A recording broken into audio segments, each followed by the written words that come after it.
Edina, Andover, and Warroad all shut out in the same week. What in the world is happening? Winny Brodt-Brown will help us try to make sense of some of the very strange results from the past 7 days. Hill Murray Junior forward Sophie Olson is fighting off our killer questions in the PK player profile. And the mad scientist of hockey creativity, Lance Pitlick, shares his training philosophy. It's Thanksgiving week, but we're not taking a holiday hiatus at the Girls High School Hockey Report. Episode 4, Season 1 of the podcast starts right now. Hi, everybody. She's Winny Brodt-Brown, and I'm Andy Skoogman. And the world of girls high school hockey right now is kind of cuckoo. I'm serious. Just bear with me here. Andover shuts out Edina last Tuesday. 2 days later, Holy Family shuts out Andover. 1 day after that, Orono heads to Warroad and shuts out the Warriors. A day after that, Orono loses to Roseau. And that same day, Dodge County ties Minnetonka in overtime. And then Owatonna defeats Apple Valley. Winnie, what the heck is going on?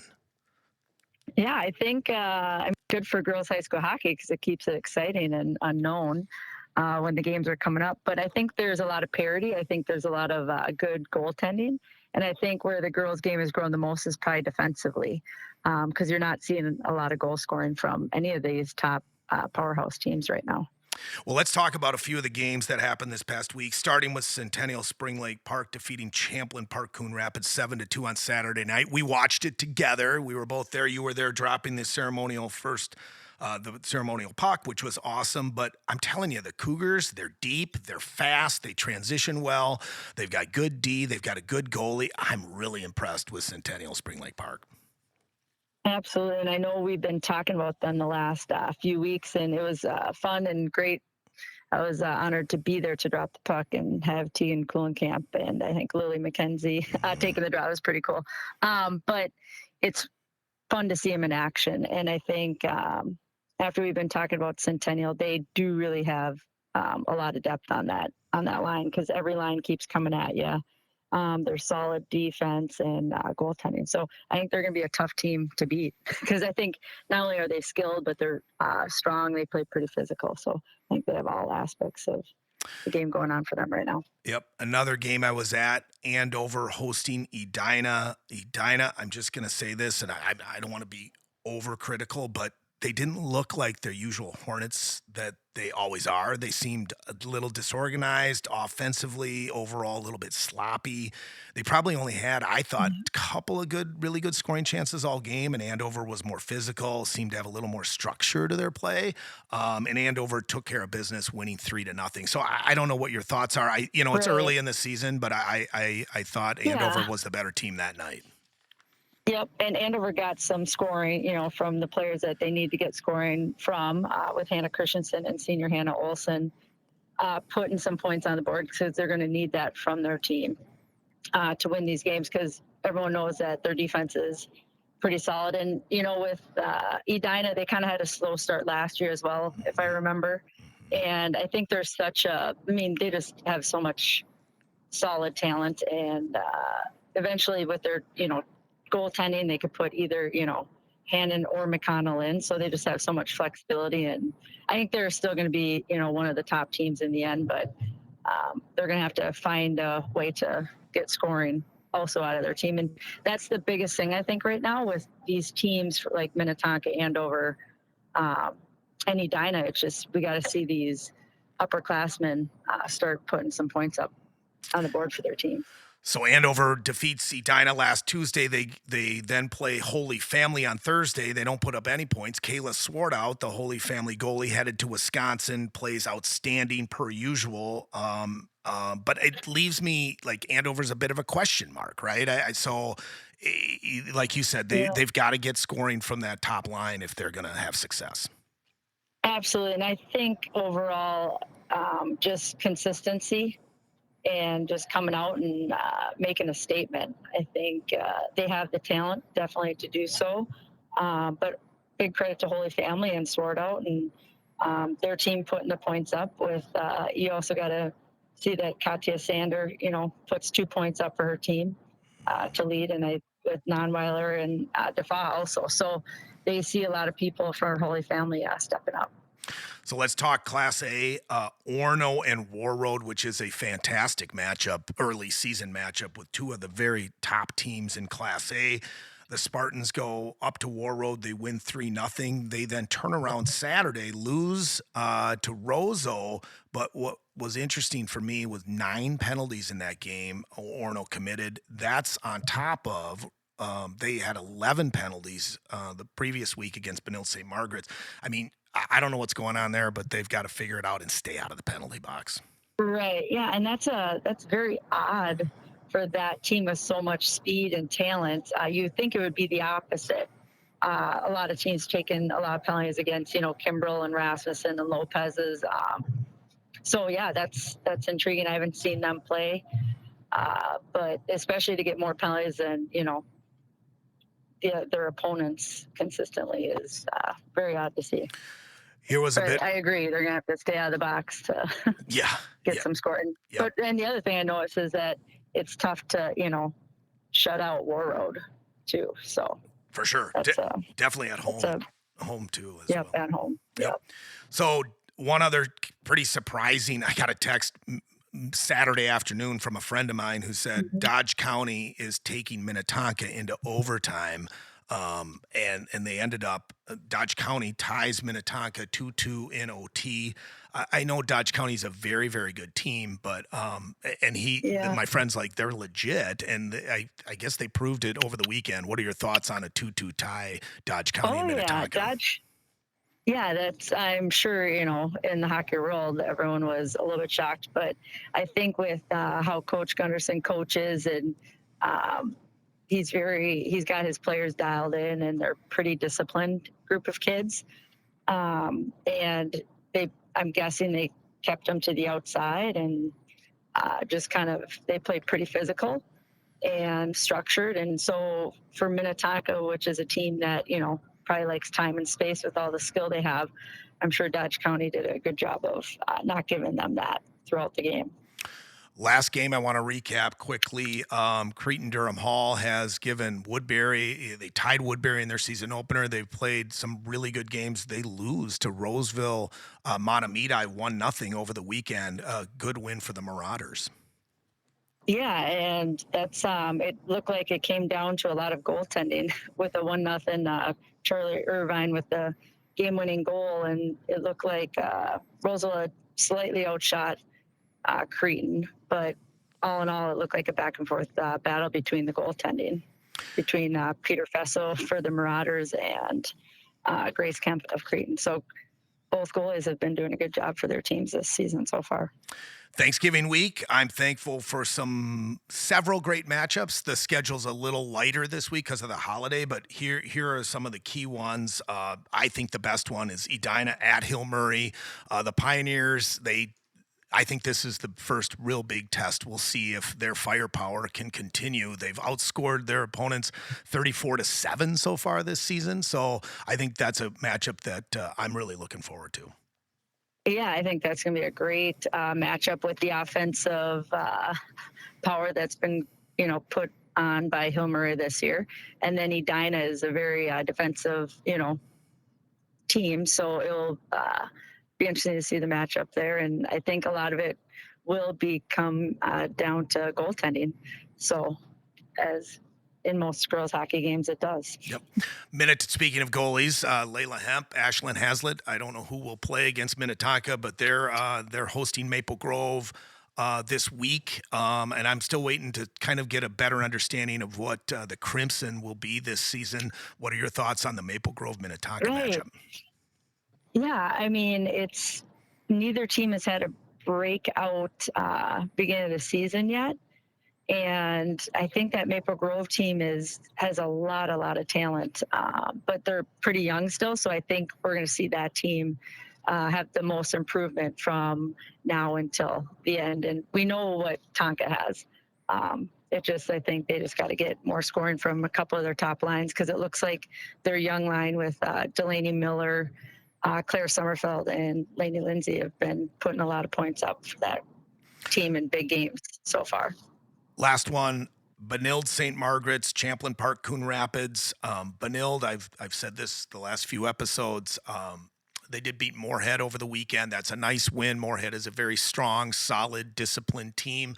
I think Benilde started a little bit slow, and I still like Champlain Park Coon Rapids a lot. I really do. I just think that first line of Bernovic and Stemling Semling and and Lily the up and McKenzie. Yeah. Lily McKenzie. Thank you.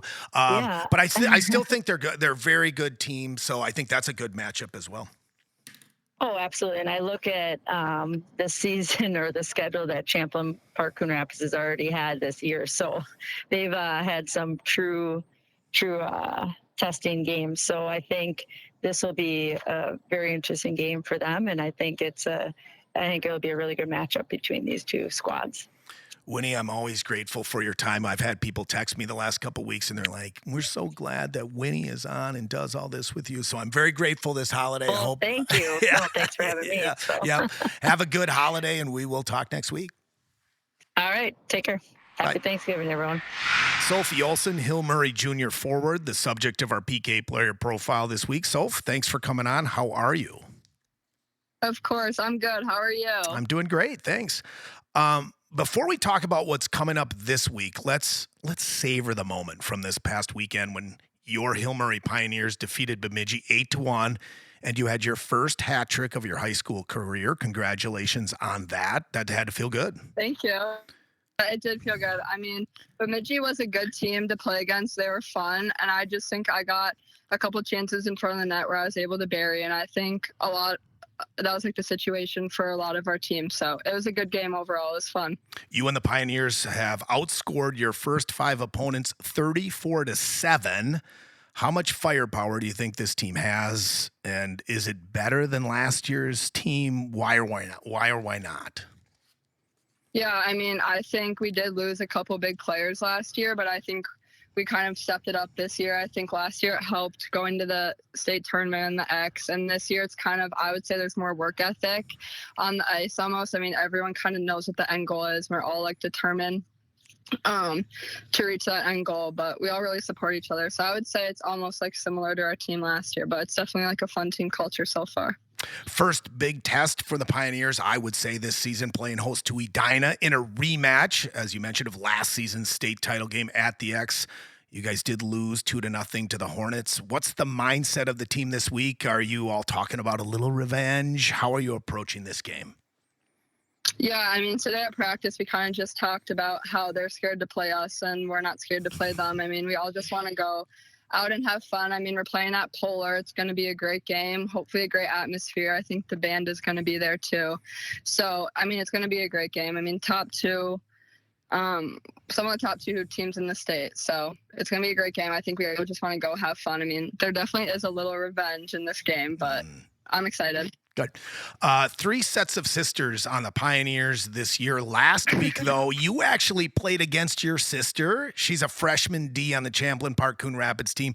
What was that like playing against her? And, of course, who were your parents rooting for? Come on. What do you think? It was definitely kind of crazy. I mean, it was kind of sad for both of us, I would say, because growing up, we definitely always dreamed of playing on the same high school team and trying to make it to the state tournament together. But I think it was just like a full circle moment. And I mean, I got behind her, behind the net, and I kind of just said, "Hi, Lila," and she really didn't talk to me for 3 days after that comment. So That's great. That's great. Awesome. Yeah. All right. So, well, good luck against Edina on Tuesday night. But I'm gonna, before you go, you have to be on the PK. Are you ready? Yep. All right, 50 seconds to answer our 5 killer questions. If you answer all 5 in the time allotted, you successfully kill off the PK. Not to add any pressure, Soph, but nobody has failed yet, just to be clear. You ready? Oh, gosh. Okay. Yep. All right, number 1, on a scale of 1 to 10, with 10 being the best and 1 being the worst, how would you rank your overall experience at the state tournament last season? I would probably say a 10. I mean, it was just a great experience. I just am really thankful I got to experience it. What's the one thing you hate about hockey and why? I would probably say shooting drills, just because they're really tiring for me. What is your pregame ritual and how did it come to be? I would say getting a pink drink before every single game, because one time I got it and I scored 2 goals that game, so I just haven't stopped since. Awesome. Your sister Lila, as we just mentioned, plays D for Champlain Park Coon Rapids. How easy would it be to beat her one-on-one, and what is the move you'd make? It would be really easy for me. I think I'd just skate around her. Yes, nice. Soph. All right, last question. If you could only watch one show on Netflix for the rest of your life, what would it be? Grey's Anatomy. Nice. Soph, thank you so much. You successfully killed off the PK. Good luck against Edina and the rest of the season, and congrats on your hat trick. Thank you so much, Andy. All right, let's shift gears and talk about off-ice training. In episode 1, we talked with Dylan Bjork from Perfect World Hockey Training about off-ice workouts while in season. If you haven't listened to that episode, I encourage you to check it out. You can find it on Spotify or on our website, girlshshockey.com. This week, I want to talk about off-ice stick handling and shooting training. And Lance Pitlick, a former NHLer, former captain of the Golden Gophers, and the current host of the Hockey Journey podcast. He's also the founder of onlinehockeytraining.com. Lance, welcome. Thanks for taking some time. Thank you for having me. I'm looking forward to it. You know, I met you a couple of years ago when I brought 2 of my kids to you. I tell people about you all the time. They ask me what you do. And honestly, the best description I can come up with is that you are the mad scientist of hockey creativity. I don't know what you think of that, but I'm telling you, if you go to your place, you've got all these contraptions and it's all about being creative. How do you describe your training? What makes it different in your opinion? Well, thank you for the description. My wife calls it a sickness, but she's right. We're She's still right. Still working on the verbiage, I guess. But for some reason, I just have gotten bit by the bug, and I've just been very attentive of thoughts, and when I see things, I mean, obviously, YouTube has been a help when that first started coming out, and people sharing stuff, and that just opens up a new set of creativity, roads that you didn't know existed before. So I guess I've just played in the sandbox long enough and was smart enough at the beginning to start tracking everything and put it into a dedicated program. And I guess when I first decided to really specialize in this, I found out everything that was out there currently, and then learned that, got really good at that, like actually taught myself. And then from that point on, probably 5 years later is when I started to develop my own content, and that just continues today as well. Yeah, you have somewhere over 1,000 really short videos, each with its own unique stick handling move. You kind of alluded to it. How did you come up with these? Were these moves you made in your career, moves you've seen, moves that people, dangled on you? I mean, where did they come from? I know one is that I didn't make many of them because I didn't know many when I retired. I was a physical stay-at-home meat and potatoes defenseman, but it's just when I got into coaching, there's a lot of the game that I didn't know, and it's really hard to teach. And for some reason, I gravitated towards the stick balls, and I know that there is a ceiling for most hockey players. The masses are at the same. A few that seem to bust through that first ceiling, and then they separate and they start getting confidence, and the separation continues. And it's not that hard to get through that first ceiling. It's just doing, some extras. And what I teach is one sector of the extras that a lot of these top players are adding in addition to their team practices and games. I was listening to a podcast a couple weeks ago, and I heard Adam Oates say that hockey's really simple. It's really about who can control the puck quicker and get their head up and make a play. Shot, pass, skate, whatever it is. But I thought about you because it really is what you're doing. You are teaching kids how to control the puck out of the air, if it's off their skates. And I mean, what do you think about what Oates is saying about what hockey's all about? Well, I've had several conversations with him, and I asked him. I said, I get around, a lot of players that have lofty goals. What's one thing that I can be telling, or I should be telling them? And he said, you can't work the backhand enough. And other things. So the messaging is the same. It's just getting these kids. It's your regular team practices and games isn't enough to get to that next level where you can start playing the game with your eyes up more than they're down, and then you can start making decisions quicker, and then you got to be able to execute it when someone's breathing down your neck, and trying to prevent you from doing what you want to do. So they're all steps, but there's no pill you can take. There's no video game that you can play solely to get past that. It's an accumulation of a lot of different things. And stick skills, what I teach is a very important one that I think a lot of players leave on the table as something that, they could put a little extra time in there and get up higher on the hill and see what that viewpoint looks like. Of all the training that I've put my kids through, and Lord knows I've put my kids through lots of training, the transformation, the quickness in the transformation that I saw in both of my kids after coming to see you just for a few lessons, and then they worked on it at home, was really remarkable. And I see it not only in my kids, but I see it in other kids that I've sort of referred to you as well. So, I mean, it is working. But it's also about not just going to see you, but it's about homework. What's the protocol? If somebody said, hey, Lance, I want you to help my kid become a better hockey player, what does that look like? Well, I've had several parents that, money is not an object, and they're like, 3 days a week, can we schedule that? And I'm like, nope, the program doesn't work like that. Coming to work with me, personally, I know that wherever that player is, I'm going to move them up a couple notches. I'm going to get them doing something that they haven't been able to do before, get them over the hump. I'm going to educate them so they can start self-correcting when they don't get what they achieve in either a saucer pass or, a shot typically. And when those things happen, they want to come back and hang with me.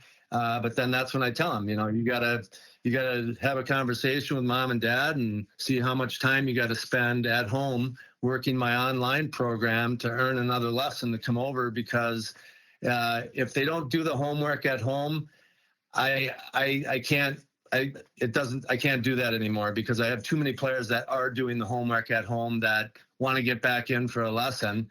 And now sometimes they got to wait, 3 to 4 weeks in between lessons. But, most of the kids, I'd say that come, they'll get, the first lesson that I have. I'd say probably 40%, I don't see him back for a second lesson. And I'm grateful to the parents, because that's the deal. And I think that they respect that, and they like that you want to come back, then you got to earn it. And, there's some players like yours that I've been working with a long time, and those relationships are fun to see how they evolve and how the kids develop. Last question is about your own journey and you had a hockey journey. Everybody's got one, but you have this podcast now called the Hockey Journey Podcast. What is it? What was the inspiration, and where can people find it? Well, it's not that I had an abundance of time when I was throwing it around. It was my business partner was saying, we should do one. And I'm like, well, usually it's me that has to do it.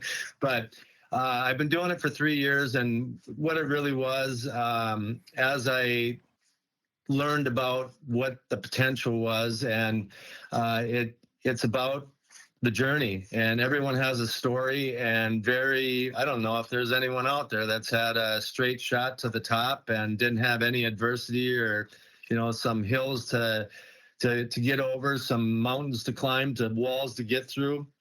And I think it's important, for these younger kids that have these lofty dreams to get to those positions, hear the stories, because you're going to go through it. And if you know that it's commonplace and that you got to work on what's going on inside your mind, as well as the physical training that you do to control those thoughts, that's what has made it so special to me. And it also gives me a chance to reconnect with a lot of players that I played with and against that have incredible stories and are willing to share it with it. So yeah, it's the Hockey Journey podcast, and we're just over 3 years into it, and don't have any signs of stopping anytime soon.